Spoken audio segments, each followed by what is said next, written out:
বাবার সঙ্গে কথা হয়েছে না? হ্যাঁ। সকালে কথা হয়েছে। তুমি বাবার সাথে কাছে যাবা না? বাবার কাছে যাবা না? বলো যাবো। নওগাঁয় মিলল কিশোরী আরাবি ইসলাম সোবার হদিস, ভিডিও বার্তায় জানালেন সুস্থতার কথা, পরিবার যাওয়ার পরই হস্তান্তর। দ্রুততম সময় নির্বাচন না দিলে জনমনে আতঙ্ক তৈরি হবে, জানালেন রিজভী। অন্তর্বর্তী সরকারের দায়িত্ব ভোটের পরিবেশ তৈরি। অন্তর্বর্তীকালীন সরকারকে আমরা সমর্থন দেই, এখনো সমর্থন দেই, কিন্তু আপনার মনে রাখতে হবে আপনাদের সিদ্ধান্ত যেন গণবিরোধী না হয়। বাংলাদেশ ব্যাংকের সেফ ডিপোজিটের দিকে দুদকের নজর, সাময়িক বন্ধ রাখতে গভর্নরকে চিঠি। আইএফআইসি ব্যাংকে পাওয়া গেছে সিআরআই এর ৩৫ কোটি ২১ লাখ টাকার এফডিআর এর তথ্য।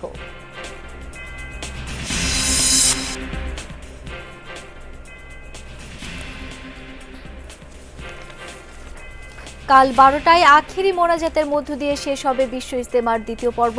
পুলিশের নির্দেশনা, মোনাজাতের জন্য বসা যাবে না সড়কে। জনগণের কাছে একটি অনুরোধ রাখতে চাই, রাস্তার মধ্যে মোনাজাতের সময় আপনারা বসবেন না।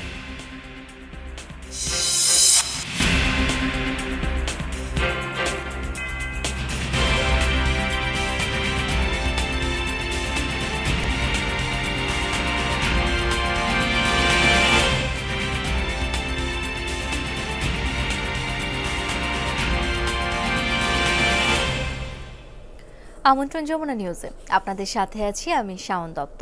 রাজধানীর মোহাম্মদপুর থেকে নিখোঁজ কিশোরী আরাবি ইসলাম সোবাকে নওগাঁয় খুঁজে পেয়েছে পুলিশ। এক ভিডিও বার্তায় সোবা জানিয়েছে সে সুস্থ আছে, পরিবারের সদস্যরা নওগাঁয় পৌঁছলে তাদের কাছে হস্তান্তর করা হবে।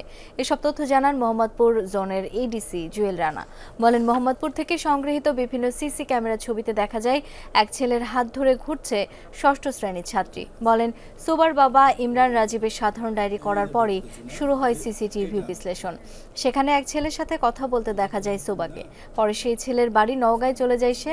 গেল সপ্তাহেই মায়ের ফুসফুস ক্যান্সারের চিকিৎসা করাতে ঢাকায় আসে সোবার পরিবার।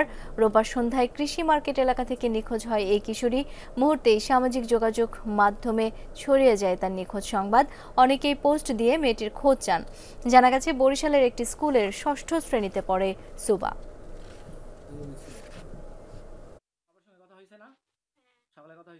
বাবার সঙ্গে কথা হয়েছে না? সকালে কথা হয়েছে।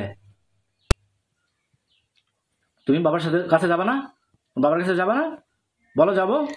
পর্যন্ত যে বিষয়টা হলো যে আমরা মেয়ের খোঁজ পেয়েছি, ছেলেরও খোঁজ পেয়েছি এবং মেয়ের অবস্থান লোকেশন আমরা ট্র্যাক করতে পেরেছি। মেয়ের ফ্যামিলি থেকে বলা হচ্ছে যে আমরা না যাওয়া পর্যন্ত যাতে পুলিশের হাতে কোনোভাবে হস্তান্তর করা না হয়। আমাদের কাছে তো প্রমাণ সব আছে যে দেখাইতে চাই, মানে মেয়ের পরিবারের পক্ষ থেকে ছেলের পরিবারকে বলা হচ্ছে যে আমরা না যাওয়া পর্যন্ত বা আমরা না বলা পর্যন্ত যাতে পুলিশের হাতে হ্যান্ড ওভার করা না হয়। যেতে চাই সহকর্মী আরিফুর রহমান সবুজের কাছে। সবুজ, নওগাঁতে তো আরাবিকে খুঁজে পাওয়া গেল, তার পরিবার এবং পুলিশের বক্তব্য সম্পর্কে একটু জানতে চাই আপনার কাছ থেকে।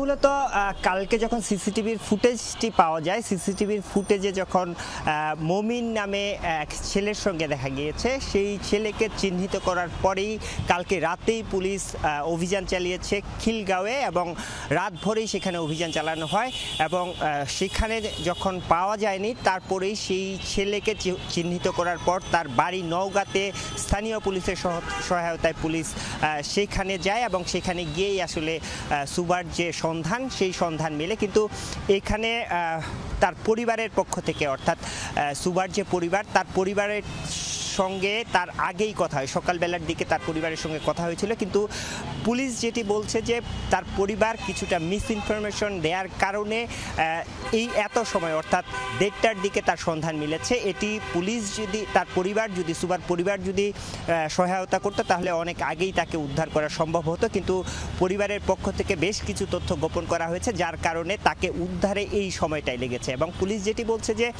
এই যে কালকে জাপান গার্ডেন সিটির যে জায়গাটি থেকে নিরুদ্দেশ হয় এই সুবা, সেখানে আসার আগেই তার এক কাজিনের সঙ্গে এসেছিল। তার আগে থেকেই পরিকল্পনা অনুযায়ী এই ছেলের সঙ্গে দীর্ঘ আলাপ হয় এবং কখন তাদের সঙ্গে দেখা হবে, তারা পালিয়ে যে যাবেন সেটিও তাদের সঙ্গে যে আগে কথা হয়েছিল সামাজিক যোগাযোগ মাধ্যম ইমোর মাধ্যমে, সেখানেও তারা নিশ্চিত করেছিলেন এবং এটি তাদের সঙ্গে দীর্ঘদিন অর্থাৎ মমিন হোসেনের সঙ্গে এই সুবার দীর্ঘদিনের একটি পরিচয় ছিল। সেই পরিচয়ের প্রেক্ষিতে পরিকল্পিতভাবে তারা এই জায়গায় জাপান গার্ডেন সিটির যে মার্কেটটিতে সেখানে দেখা করেন এবং এখান থেকেই তারা তার যে কাজিন মাহিরকে ফাঁকি দিয়ে দুজনে সেখান থেকে সটকে পড়েন।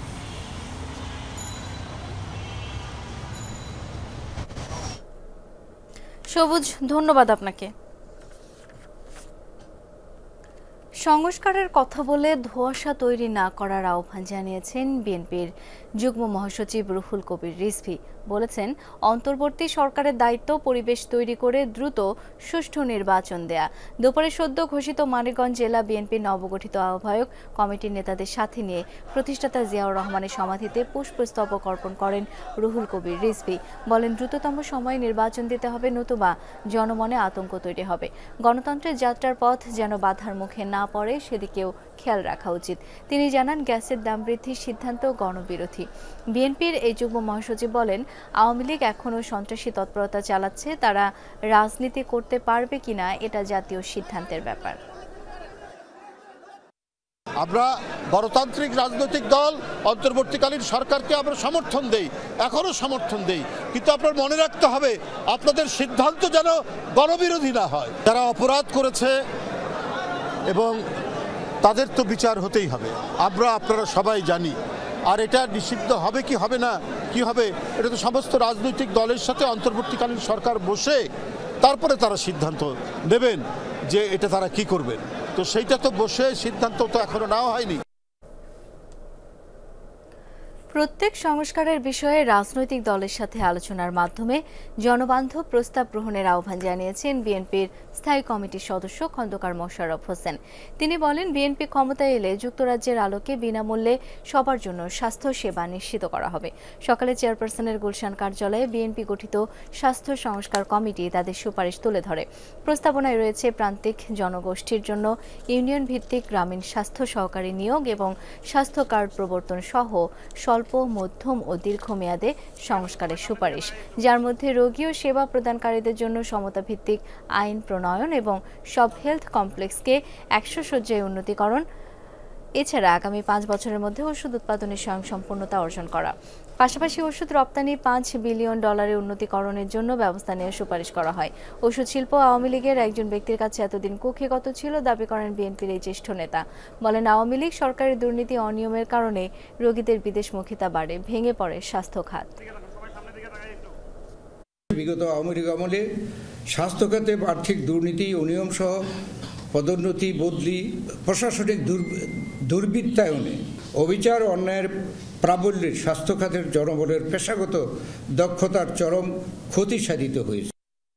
বিএনপির senior vice chairman Tarique Rahman ও 21 টেলিভিশনের চেয়ারম্যান আব্দুস সালাম সহ 4 জনের বিরুদ্ধে দায়ের করা রাষ্ট্রদ্রোহ মামলা বাতিল করে রায় প্রকাশ করেছেন হাইকোর্ট। মঙ্গলবার বিচারপতি AK মাসাদুজ্জামান ও বিচারপতি সৈয়দ ইনায়েত হোসেনের হাইকোর্ট বেঞ্চ 11 পৃষ্ঠার এই রায় প্রকাশ করেছেন। এর আগে গত 31 অক্টোবর তারেক রহমান, আব্দুস সালাম সহ 4 জনের বিরুদ্ধে দায়ের করা রাষ্ট্রদ্রোহ মামলার কার্যক্রম বাতিল করে তাদের খালাস দেন হাইকোর্ট। অন্য 2 জন হলেন 21 টেলিভিশনের সাবেক প্রধান প্রতিবেদক মাহাথির ফারুকী খান ও সিনিয়র প্রতিবেদক কনক সারোয়ার। 2015 সালের 5 জানুয়ারি লন্ডন থেকে তারেক রহমানের দেওয়া বক্তব্য 21 টিভি সরাসরি সম্প্রচার করলে তেজগাঁও শিল্পাঞ্চল থানায় এই মামলা করা হয়। তদন্ত শেষে গত বছর 6 সেপ্টেম্বর আদালতে অভিযোগপত্র দেয় পুলিশের গোয়েন্দা পরিদর্শক ইমদাদুল হক। সেখানে তারেক রহমান ও আব্দুস সালামের সঙ্গে মাহাথির ফারুকী খান ও কনক সারোয়ারকেও আসামি করা হয়। 21 টিভির অপরাধ ছিল কেন জনাব তারেক রহমান সাহেবের বক্তব্য লাইভ টেলিকাস্ট করা হলো। এই অপরাধের কারণে ক্রিমিনাল মামলাও না, ছোটখাটো রাষ্ট্রদ্রোহী মামলা দায়ের করলেন। আগে একটা রুল ইস্যু ছিল, সেই রুলটা শুনানির পরে মহামান্য সুপ্রিম কোর্টের হাইকোর্ট ডিভিশন মামলাটা বাতিল করে দিয়েছেন, কারণ মামলায় কোনো ধরনের লিগ্যাল ইনগ্রিডিয়েন্টস ছিল না। মামলা যে প্রক্রিয়া দায়ের করার কথা ছিল সেই প্রক্রিয়া দায়ের হয়নি। রাষ্ট্রদ্রোহ মামলায় সাবেক ইসকন নেতা চিন্ময় কৃষ্ণ দাসকে কেন জামিন দেয়া হবে না জানতে রুল জারি করেছেন হাইকোর্ট। মঙ্গলবার বিচারপতি আতাউর রহমান ও বিচারপতি মোহাম্মদ আলী রেজার দ্বৈত বেঞ্চ এই রুল জারি করেন। 2 সপ্তাহের মধ্যে রাষ্ট্রপক্ষকে রুলের জবাব দিতে বলা হয়েছে। এর আগে 2 জানুয়ারি চিন্ময় দাসের জামিন আবেদন নামঞ্জুর করেন চট্টগ্রামের মহানগর দায়রা জজ। গত 31 অক্টোবর তার বিরুদ্ধে জাতীয় পতাকা অবমাননার অভিযোগে রাষ্ট্রদ্রোহের মামলা হয়। আরও 18 জনকে আসামি করা হয় ওই মামলায়।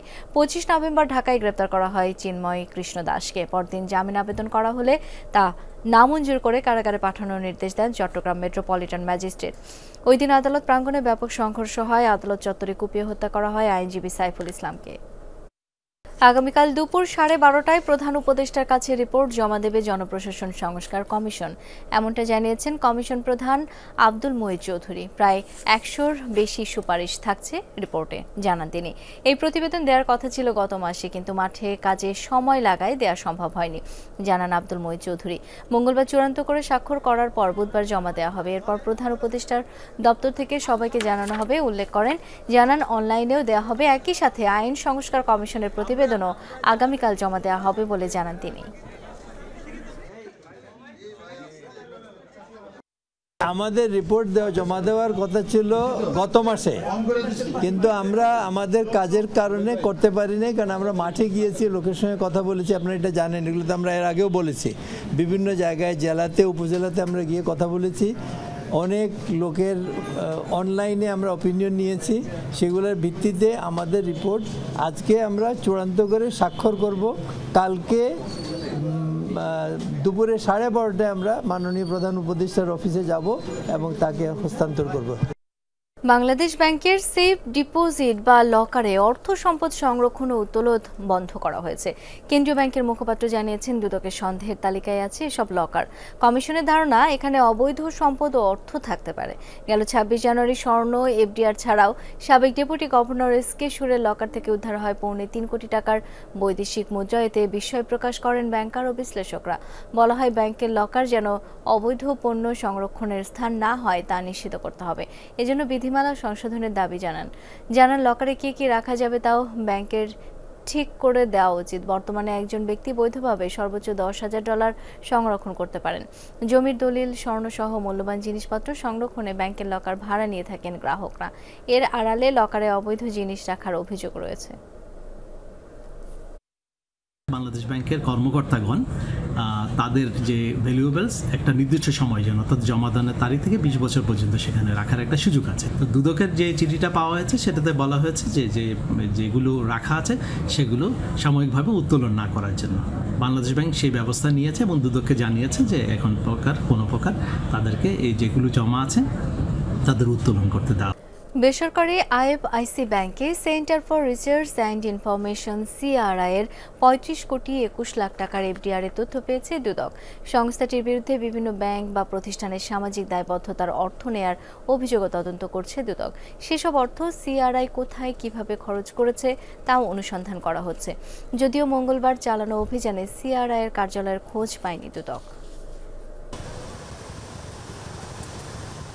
সিআরআইয়ের অফিসের খোঁজে সকালে ধানমন্ডিতে অভিযান চালায় দুদক। সংস্থাটির আনুষ্ঠানিক কাগজে দেয়া ঠিকানা অনুযায়ী ধানমন্ডি 6 এতে যায় দুদক। সেখানে গেলেও অফিসের খোঁজ পায়নি তারা। সিআরআই কর্তৃক তাদের প্রাতিষ্ঠানিক কার্যক্রমে রাষ্ট্রীয় অর্থের ক্ষতি সাধন করেছে কিনা সেটা যাচাইয়ের জন্য আমাদের কমিশন থেকে আমরা অভিযানের প্রেক্ষিতে বের হই, অভিযানের জন্য আসি।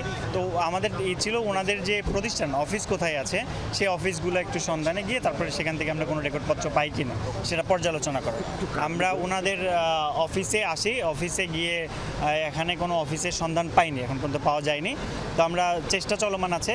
আর এখানে অফিসে পাওয়া যায় না, অন্যান্যভাবে আমরা যদি রেকর্ডপত্র সংগ্রহ করতে পারি সেই আলোকে আমরা রিপোর্ট দাখিল করতে পারবো কমিশন।